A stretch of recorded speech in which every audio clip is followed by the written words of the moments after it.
Qizlar, bugun sizlar bilan peshonadagi ajinlarni yo'qotish uchun yoki ularni hosil bo'lishini oldini olish uchun guasha bilan peshonamizni massaj qilamiz.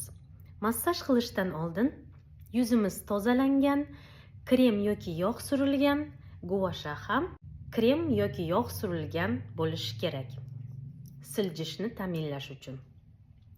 So'ngra guashani tik emas, 45 daraja burchak bilan tutib massaj qilamiz.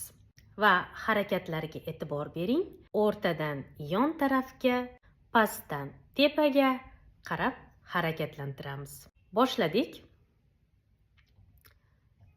Mana shu qismi bilan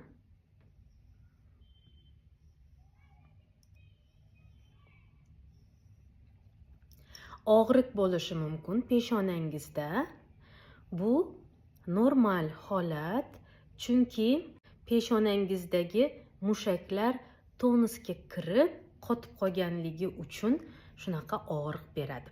Agar og'riq bo'lsa, demak ko'proq o'sha joyni massaj qilish kerak bo'ladi.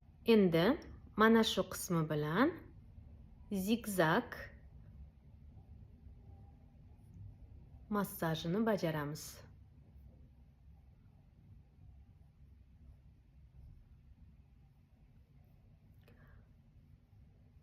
To'rt 5 marta qilsangiz yetadi.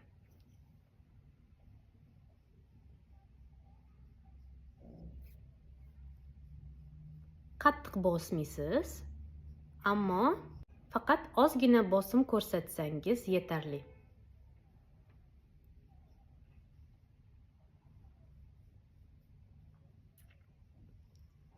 Endi pastdan yuqoriga harakatlantiramiz. Shu qismini olamiz va mana shunaqa vibratsiya berib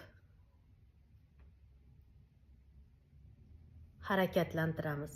Pastdan yuqoriga.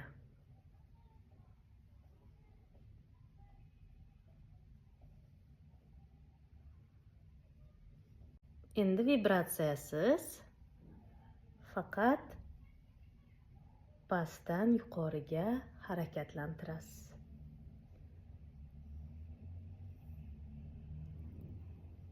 Yana yuzingizni qaysi qismini guasha bilan massaj ko'rsatishimni xohlasangiz, kommentariyalarda yozib qoldiring.